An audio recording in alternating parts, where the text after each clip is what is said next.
20 বছর পর জাল ফেলছি, জানি না কেমন হবে, আল্লাহ ভরসা। ওয়াও, মোটামুটি চলবে, একেবারে খারাপ না।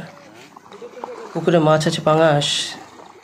20 বছর পর জালটি হাতে পেয়ে জাল ফেলার লোভ সামনে রাখতে পারলাম না, তাই চাষির কাছ থেকে জালটি নিয়ে আমি দিয়ে দিলাম পুকুরে। দেখা যাক কী অপেক্ষা করে। 20 বছর পর অন্তত একটা মাছ পেলেও চেষ্টাটা বৃথা হবে না। দেখা যাক, চলে আসো বাবা। হ্যাঁ, আছে আছে আছে আছে, একেবারে নিরাশ করেনি, আল্লাহ ভরসা।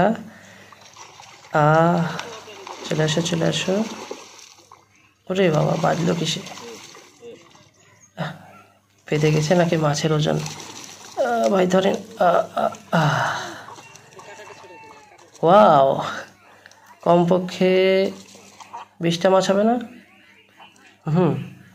এক একটা পাঙাশ মাছের ওজন যদি 1 কেজি করে হয় গড়ে, তাহলে 20টা ওজন আনুমানিক 20 কেজি।